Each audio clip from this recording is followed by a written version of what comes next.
बहुत समय पहले की बात है। एक गांव में राम और लक्ष्मण नाम के दो दोस्त रहा करते थे। बचपन से ही उन दोनों में गहरी दोस्ती थी। राम लक्ष्मण से उम्र में 2 साल बड़ा था। राम गांव के जमींदार का बेटा था और लक्ष्मण वो उसी गांव के गरीब कुम्हार का इकलौता बेटा था। उनके रहन सहन में बहुत बड़ा अंतर था। राम को जो चाहिए वो जल्द ही मिल जाता था, जबकि लक्ष्मण को 2 वक्त के खाने के भी लाले पड़े थे। लेकिन फिर भी उन दोनों में अटूट मित्रता बन गई थी। उन्होंने कभी भी गरीब अमीर में भेदभाव नहीं किया था। राम लक्ष्मण को अपना छोटा भाई मानता था, तो लक्ष्मण भी राम को अपना बड़ा भाई करके पहचान करा देता था। एक दिन गांव का एक आदमी, अरे देखो भाई, हमारे गांव में फिर से राम और लक्ष्मण ने जन्म लिया है। हाँ भाई देखो, राम अपने लिए कुछ भी नहीं मांगता, जब भी मांगता है दोनों के लिए मांगता है। हाँ, और लक्ष्मण भी अगर घर में कुछ खाने का बनता है तो पहले राम को लेकर जाता है, फिर दोनों मिलकर खाते हैं। हाँ, दोनों ने हथियार, तलवारबाजी और तीरंदाजी की कला में महारत हासिल की है और दोनों उसका घंटों अभ्यास करते हैं। कुछ दिन बीत जाते हैं। हर साल की तरह इस साल भी राजधानी में तलवारबाजी की स्पर्धा का आयोजन किया गया था। ये प्रतियोगिता बहादुर युवाओं के लिए एक बड़ा ही उत्सव था, जिसे देखने के लिए सैकड़ों लोग आते थे। दूर दूर के राज्य के लोग भी आया करते थे। इस प्रतियोगिता में जीतने वाले का महाराज खुद ही सम्मान करते थे। इतना ही नहीं, इस साल तो उन्होंने ये घोषणा भी की थी कि मुख्य विजेता को सेनापति पद दिया जाएगा। राम और लक्ष्मण को ये कभी भी नहीं लगता था कि उनको सेनापति पद मिले, क्योंकि ये पद एक ही था और एक को जो मिले वही दूसरे को मिले। यही उनका बचपन का नियम था। तो दोनों ने भी इस प्रतियोगिता की बात का ख्याल अपने मन से निकाल ही दिया था। राम, मुझे लगता है कि हमें इस प्रतियोगिता में गांव वालों की खुशी के लिए कुछ करना चाहिए। हाँ, तुम सही कह रहे हो लक्ष्मण, हमें तो ये करना ही चाहिए, लेकिन उसके साथ साथ हम मुख्य विजेता ना हो इसका भी हमें ख्याल रखना होगा, क्योंकि आखिरी लड़त तो 2 योद्धाओं में होती है और हम एक दूसरे से नहीं लड़ सकते। तुम्हें क्या लगता है? हाँ, तुम सही कह रहे हो राम। हमें इस प्रतियोगिता में बस इस बात का ध्यान रखना है कि हम एक दूसरे के सामने ना आ पाए। हाँ ठीक है। दोनों बातें करते करते जंगल पार कर रहे थे। दोनों जंगल के बीच जाकर एक झील के पास रुके। तभी अपने घोड़े को पानी पिलाते हुए राम लक्ष्मण से, लक्ष्मण, हम यहीं बैठकर खाना खा लेते हैं और थोड़ा आराम भी कर लेते हैं, क्योंकि अब हमारे घोड़े बहुत थक चुके हैं। तुम्हें क्या लगता है? मुझे कोई आपत्ति नहीं है। ऐसा कहकर दोनों ने अपने अपने घोड़ों को पेड़ के नीचे बांध दिया और दोनों ने घोड़े के खाने की व्यवस्था भी की। फिर लक्ष्मण हाथ पैर धोने के लिए झील में उतरा। तब तक राम ने उनका खाना निकाल कर रखा। थोड़ी ही देर में दोनों ने पेट भर कर खाना खाया।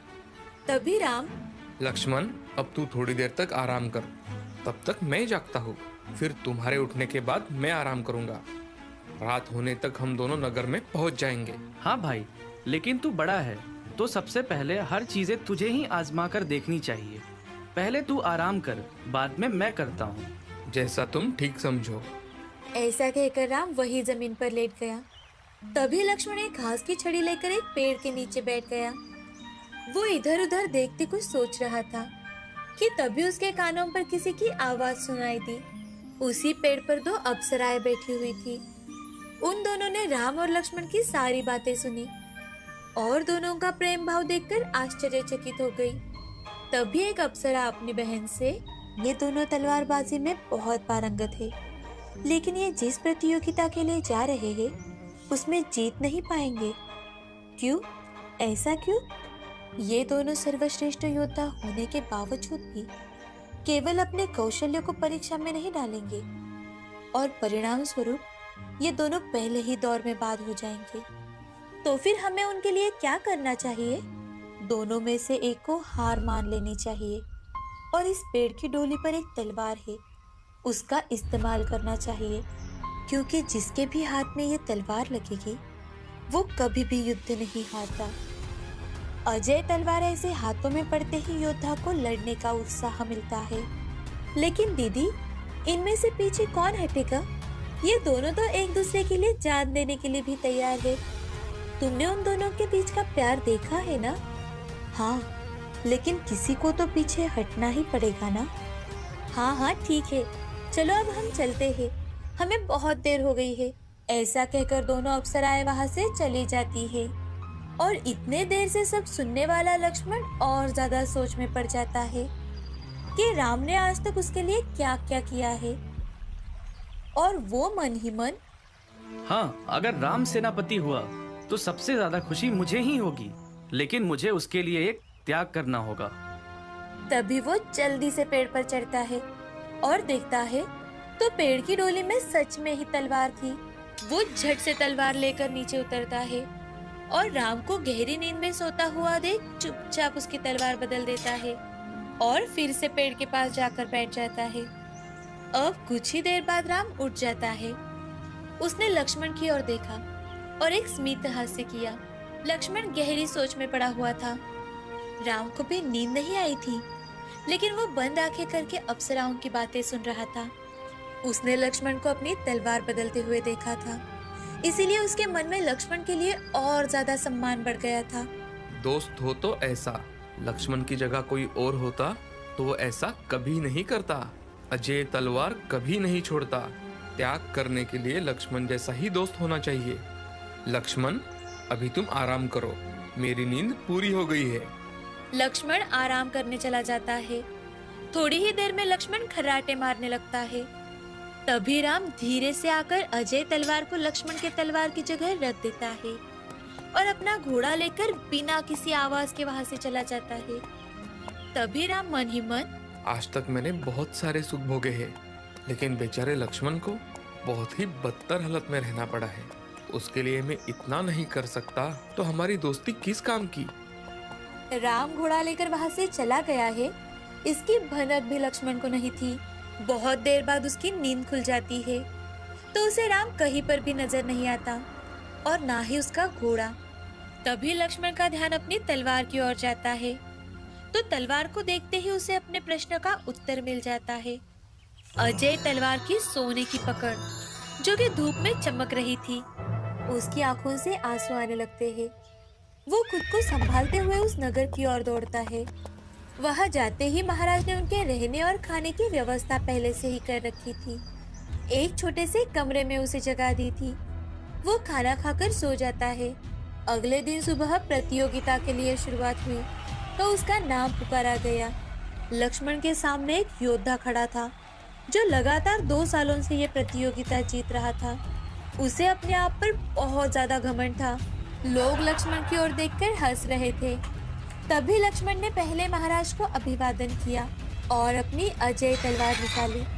तलवार को हाथ में लेते ही उसके शरीर में मानो 10 हाथियों का बल आ गया। शूरवीर और घमंडी योद्धा पर लक्ष्मण ने वार किया और उसने भी लक्ष्मण पर वार किया, लेकिन लक्ष्मण ने बड़ी ही चतुराई के साथ उसे चुका दिया। लक्ष्मण की ताकत को देखकर वो घमंडी योद्धा पसीने से भीग गया और वहां से भाग गया। तलवारबाजी का लक्ष्मण का कौशल्य देखकर सभी चकित हो गए। सभी और उसकी जय जयकार होने लगी। महाराज ने भी उठकर उसके शौर्य को दाद दी। आखिर वही हुआ जो होना था। अजय योद्धा वीर की माला लक्ष्मण के गले पड़ गई थी और तो और महाराज ने उसे सेनापति पद बहाल किया। तभी लक्ष्मण मन ही मन, आज मैं बहुत खुश हूँ, लेकिन आज मेरे साथ राम को होना चाहिए था। उसके बिना मैं ये खुशी नहीं मना सकता। यहाँ राम जंगल पार करके दूसरे राज्य में पहुँच जाता है। तभी उसे सभी और दुख फैला हुआ दिखाई देता है। सभी दुकानें, घर, सब कुछ खुला खुला ही था, लेकिन उसमें कोई नहीं था। तभी राम मन में सोचते हुए, अरे ये क्या है, गांव में सारी चीजें खुली है लेकिन कोई दिखाई क्यों नहीं दे रहा। ऐसा सोचते सोचते राम राजमहल के पास आता है। तभी उसे वहाँ पर लोगों की भीड़ दिखाई देती है। हर कोई उदास और दुखी होकर वहाँ खड़ा था। हर किसी के चेहरे पर डर नजर आ रहा था। तभी राम घोड़े से नीचे उतरकर एक आदमी के पास जाता है और उसे पूछता है, अरे भाई साहब, क्या हुआ है? आप सभी लोग यहाँ इकट्ठा क्यों हुए हैं और अभी लोग इतने डरे क्यों हैं? वो आदमी राम को गौर से देखते हुए, बेटा, लगता है तुम यहाँ नए हो। हाँ, मैं दूसरे राज्य से हूँ। फिर तुम्हें हमारे संकट के बारे में पता ही नहीं होगा। यहाँ क्या हुआ है, मुझे जरा विस्तार से बताओ। अब तुम्हें क्या बताए बेटा, हर रोज सूर्यास्त के वक्त एक राक्षस उड़ता हुआ हमारे राज्य में आता है। उसे जीवित 20 लोग भोजन के लिए लगते हैं, और अगर नहीं मिले तो वो नुकसान करके जितने लोग हाथ में लगे उनको लेकर चला जाता है। अब कुछ ही देर में वो यहाँ आने वाला है। तो आप लोग उसका कुछ बंदोबस्त क्यों नहीं करते? आपके महाराज और सेनापति कहाँ है बेटा, लेकिन महाराज अब बूढ़े हो चुके हैं और सेनापति वो तो कब से राज्य छोड़ के चले गए। अब हमारा कोई नहीं है। अरे भाई, मैं हूँ ना, ऐसा क्यों कहते हो? राम के ऐसे कहते ही जोरों से हवा आने लगी और साथ ही बादल गरजने जैसी हंसने की आवाजें भी। तभी डर से कांपते हुए वो आदमी, अरे वो देखो, राक्षस आ गया। जैसे ही राम ने आसमान की ओर देखा तो सच में एक राक्षस पंछियों के जैसा उड़ता हुआ उनके करीब आ रहा था। तभी राम ने बिना डरे अपना तीर निकाला और राक्षस की ओर वो तीर चलाया। तीर जाकर राक्षस की दाहिनी आंख में जाकर फंस गया। अरे अरे, मर गया, अरे मैं तो मर गया। राक्षस चिल्लाने लगा। तभी राम ने अपना दूसरा बाण निकाला और उसकी बाहिनी आंख में तीर चलाया। राम ने राक्षस की दूसरी आंख को भी फोड़ दिया। तभी वो अंधा हुआ राक्षस जमीन पर आकर गिरा। अब सभी लोग राम की ओर देखने लगे और राम की ओर देखते हुए, ये रहा आपका शत्रु, और दीजिए इसे सजा जो लोग आप उसे देना चाहते हैं। राम के ऐसे कहते ही लोग हाथ में जो कुछ भी मिले उसे लेकर राक्षस के ऊपर टूट पड़े। अंधा राक्षस जोर जोर से चिल्लाने लगा, लेकिन लोगों ने अपना पूरा गुस्सा निकाला और उसे कुचल कुचल कर मारा। राक्षस के मरते ही लोगों ने राम का जय जयकार किया और अपने कंधे पर उठाकर राजमहल में लेकर गए। तभी उसका शौर्य देखकर महाराज बहुत ज्यादा प्रसन्न हुए और उन्होंने तुरंत ही राम को सेनापति पद पर नियुक्त किया। राम भी बहुत ज्यादा खुश हुआ। उसने भगवान का धन्यवाद किया। अब कुछ ही दिनों में राम और लक्ष्मण की भेंट हो जाती है। उनकी भेंट देखकर सभी गांव वाले खुश हो गए। सभी गांव वालों ने उन दोनों की मिलकर जय जयकार की। इस कहानी से हमें ये सीख मिलती है